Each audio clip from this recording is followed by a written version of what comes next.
Hello guys, good morning. Have a nice day.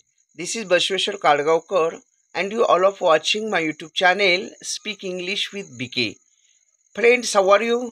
I hope all of you guys are fine. May I write?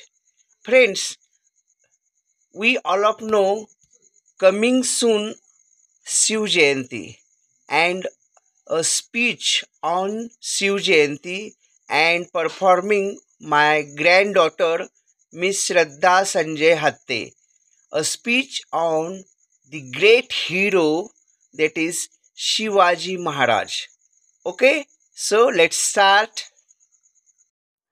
सर्वप्रथम तुम्हा सर्वांना शिवजयंतीच्या शिवमय शुभेच्छा. प्रौढ प्रताप पुरंदर क्षत्रिय कुलावतंस सिंहासनाधीश्वर राजाधिराज योगीराज श्रीमंत योगी श्री श्री श्री छत्रपती शिवाजी महाराज की जय. कलम नव्हते कायदा नव्हता तरीही सुखी होती माझी प्रजा. कलम नव्हते कायदा नव्हता तरीही सुखी होती माझी प्रजा.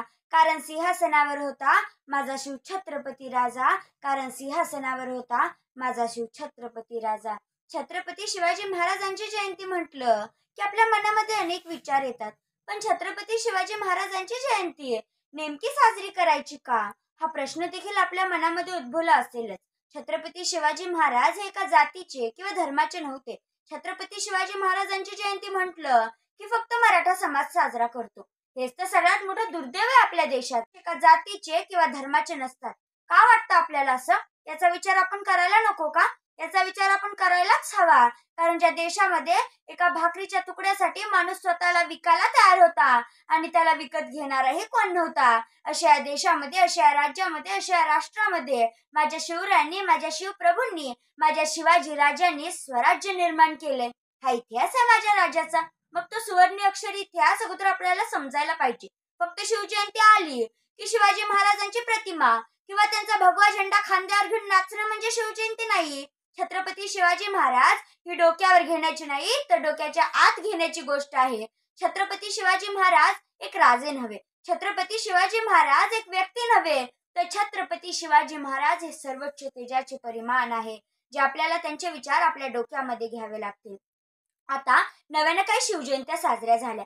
काही युवकांचे विचार आले, काही मुलांचे तर वेगळेच विचार आले की आमचं रक्त निळं आहे, आमचं रक्त हिरवं आहे, आमचं रक्त भगवं आहे. रक्तात आणि भक्तात महापुरुषांना घ्यायचं असेल तर तुम्ही त्यांच्या जयंत्या साजऱ्याच करू नका. जाती पाती धर्मानं जे छत्रपती शिवाजी महाराजांनी राज्य केलं असतं ना, तर जनतेचं अवघं स्वराज्य निर्माण झालंच नसतं. हाही विचार आपल्याला करावे लागेल.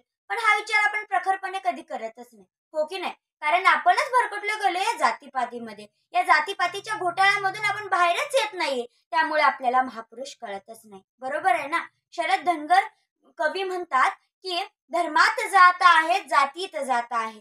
धर्मात जात आहे, जातीत जात आहे, म्हणूनच देश माझा आज मातीत जात आहे. म्हणूनच देश माझा आज मातीत जात आहे. आम्हाला तो देश मातीतून काढायचा असेल ना, तर आपल्याला महापुरुषांची, केवळ छत्रपती शिवाजी महाराजांचीच नाही तर सगळ्याच महापुरुषांची जयंती एकत्रितपणे साजरी करावी लागेल. एका इंटरव्ह्यू मध्ये एका मॅडमनी एका स्त्रीला प्रश्न विचारला की शिवाजी महाराजांची साधारण उंची किती असेल. तेव्हा ती स्त्री म्हणाली, मॅडम, अनेकांनी अनेक संकेत अनेक संदर्भातून माहिती सांगितली आहे की त्यांची साधारण उंची 5 फूट 5 इंच ते 5 फूट 8 इंच इतकी असेल. तेव्हा त्या मॅडम म्हणाल्या, मला ठाम उत्तर हवंय. तेव्हा ती स्त्री म्हणाली की मॅडम, 4606 फूट लांब असलेला तोरणा किल्ला महाराजांनी काबीज केला. 350 वर्षाची गुलामगिरी तोडून महाराजांनी स्वराज्याचं मंगलमय तोरण बांधलं. अशा या माणसाची, अशा या राजाची आपण उंची कशी काय मोजणार? असा होता माझा राजा कर्तृत्वाने उंच. त्यांची उंची मी काय तर कुणीच मोजू शकत नाही. शब्द ही पडतील अपुरे अशी शिवरायांची कीर्ती. शब्द ही पडतील अपुरे अशी शिवरायांची कीर्ती. राजा शोभून दिसे जगती, अवघ्या जगाचा शिवछत्रपती, अवघ्या जगाचा शिवछत्रपती. शिवाजी महाराज ऐकणं सोपं, शिवाजी महाराज बोलणं सोपं आहे, शिवाजी महाराजांचा जल्लोष करणं देखील सोपं आहे. पण छत्रपती शिवाजी महाराज हे आचरणात आणणं फार कठीण आहे. आणि जो कोणी छत्रपती शिवाजी महाराजांना स्वतःच्या आचरणात आणेल ना, तो या जगावर राज्य केल्याशिवाय राहणार नाही. तो या जगावर राज्य केल्याशिवाय राहणार नाही. जगणारे ते मावळे होते, जगवणारा तो महाराष्ट्र होता.